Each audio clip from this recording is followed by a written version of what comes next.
Eh bakit pwede mas kumuha ng mga magagaling? Bakit yun pa ang mga kinuha niya?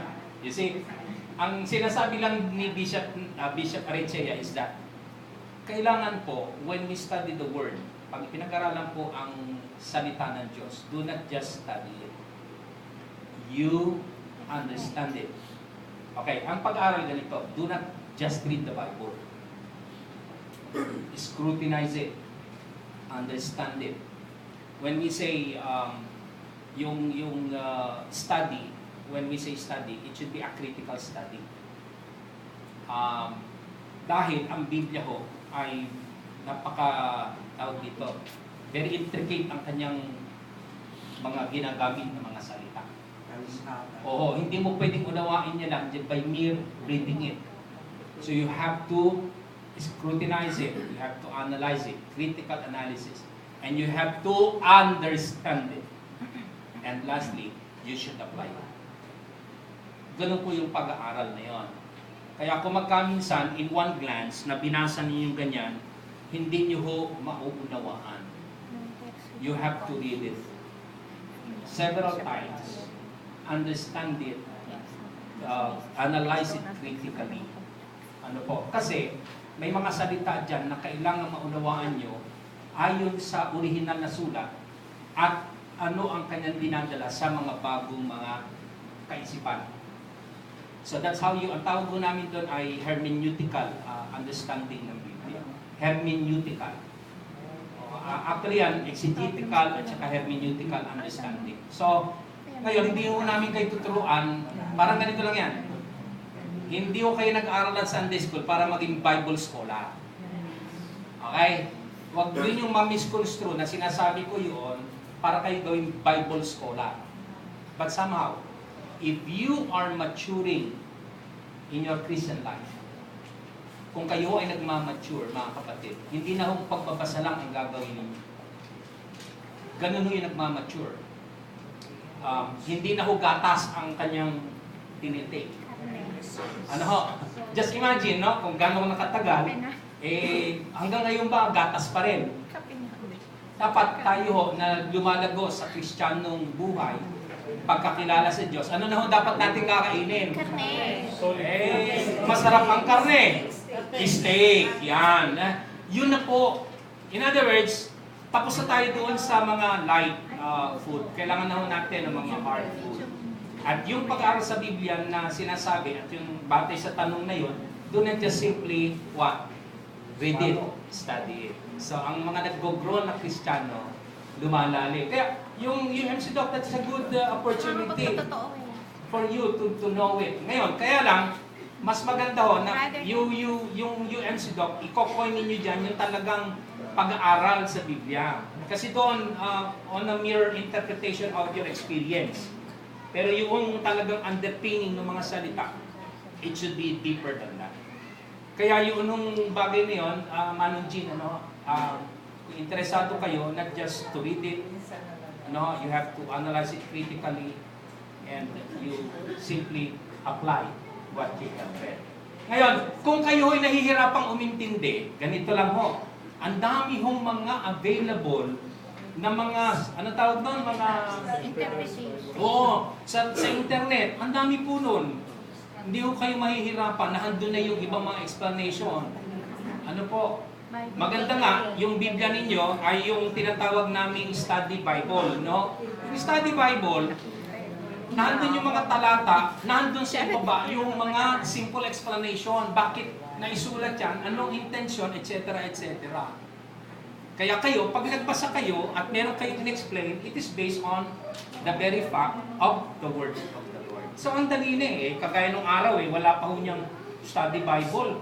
Kami nag-umpisa sa walang index na ganyan, talagang raw talaga. Buti nga ngayon, nagpapasalamat kami, may internet, may kompleto. Hindi kayo mawawala. Ang kailangan lang natin mga kapatid, ano po?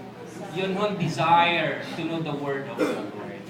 Kasi alam ninyo, para maniwala tayo, kailangan alam natin yung salita. Salamat po. At ako po'y aalis na.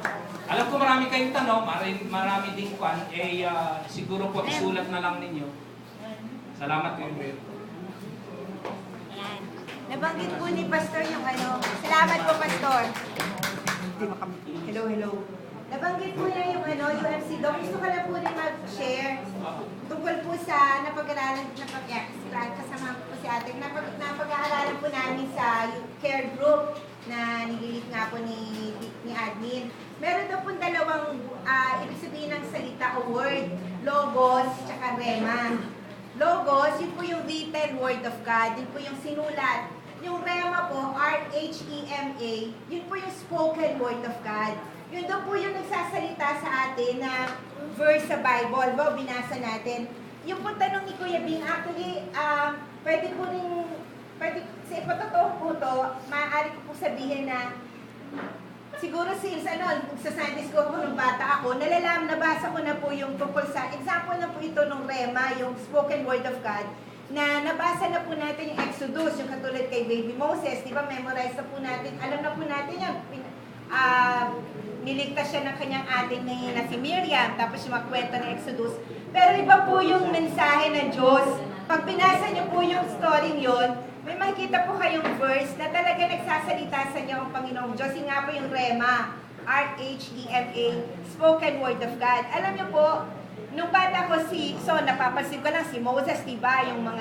Yung prinsesa, yung nanay niya. Pero nung binasa po namin uli yun, dun sa care group, yung study group po, care and study group na rin po, napansin ko po si Miriam. Ganun po yung example siguro na nais kong i-share, na napansin ko po yung ate, yung si Miriam, na binantayan niya yung kapatid niya si Moses.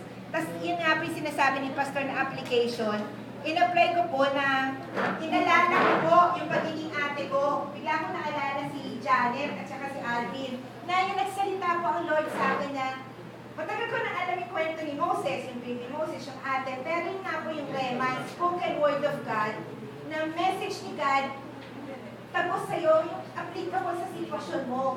Alam ko, wala itong ahadong siguro iyakin na talaga ako, pero minsan nababasa mo ilang verses lang, na nabasa mo na several times before. May iyak ka dahil bigla may pinpoint ng verse na talagang tumatagpo sa puso mo. Kaya siguro, Kuya Bing, yung nasagot na, patuloy ka nag-aaral, patuloy ka nagbabasa, dahil patuloy po na may mensahe ang Diyos sa atin, bagong mensahe araw-araw. Hindi ko na po, basta every time na ako na may reading, talagang kahit na nabasa ko na to, nabasa ko na dati, gano'n, pero meron po talaga mensahe at mensahe ng Panginoong Diyos. Gusto ko na po i-share din yung Philippians 2:13. Saan po ba nagkagaling to, yung pagnanasa, parang yung pagnanasa natin, o willingness o desire para magbasa o mag-aral. Ito po sabi sa Philippians 2:13b, sapagkat ang Diyos ang nagbibigay sa inyo ng pagnanasa at kakayahang maisagawa ang kanyang kalooban. So, it all starts parati sa Panginoong Diyos eh.